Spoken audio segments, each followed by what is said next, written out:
Did you know that your lawn needs to be rejuvenated every 3 years? Getting rid of excessive dead tissue will enable your lawn to breathe and grow. To explain this technique is Doug Maurer, president of Brian Kyle's Landscapes of Distinction. Hello.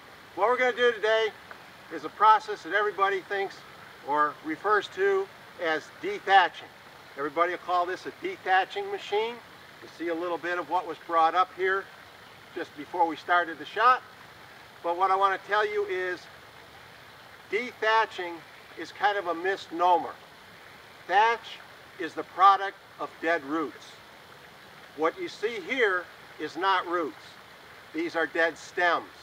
And what happens is over the winter, you get a little bit of stem dieback, whatnot, and you get some browning of the stems. They die, they lay down, and you end up with this, and it builds up. Certain types of lawn, like fescue, are more prone to the dead stem buildup. Your rye, your bluegrass will get some, but not quite as much. Different types of winters. Sometimes you'll get a lot of snow mold, something we saw very little of this year. We saw very little snow. But snow mold, again, that's dead stems, and this will help rejuvenate stuff like that. So if with my arthritis I can get this machine started, I'll show you briefly. Basically, it's a set of tines rotating around. What we like to do, you can go forward. That's how it normally happens. But for those that want to be a little more aggressive, you can actually pull the machine backwards. Be careful, don't pull it over your foot. But on the same token, you will bring up more of this dead stem product and you'll do a better job. So if I can get it started, we'll give you a brief demonstration.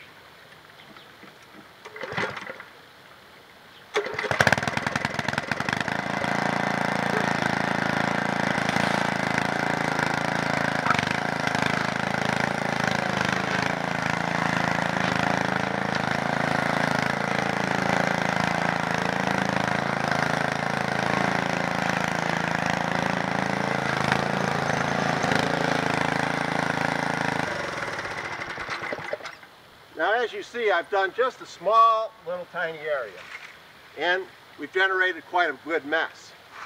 The next process would be to rake this up. You can haul it off to your compost pile. It's good for composting. But as you see, from this tiny little area, got a bit of almost a 5-gallon bucket full of material.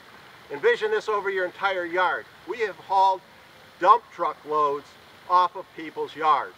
So done properly, you'll generate a lot of material. So be prepared for a long day's work.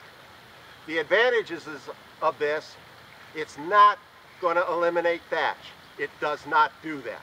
There's other processes, core aeration for one, that helps with your thatch problem. Now, what this will do in the early spring, you'll clean up a lot of these dead stems, because when you mow your grass, this is what generally shows. You mow down to this point. Get rid of this, the grass will mow, look a lot cleaner, a lot greener. Also, it opens up the air to get to the soil, to the turf, so that improved air circulation is good for disease control. Also, it allows nutrients and moisture to get down and penetrate down to the roots. So all of this is good for your lawn. You should do it. If you have a buildup you're going to haul truckloads away, you better think about doing it. If you're going to haul a wheelbarrow tool away, put it off to the next year or the next year, maybe once every 3 years. But like I say, certain lawns, certain areas are more prone to this. So if you're in one of those areas or have one of those types of lawns, think about maybe doing it every spring. Want to learn more about Vericut Turf Rejuvenation? Be sure to visit www.briankyles.com, where you'll have access to all of these how-to videos.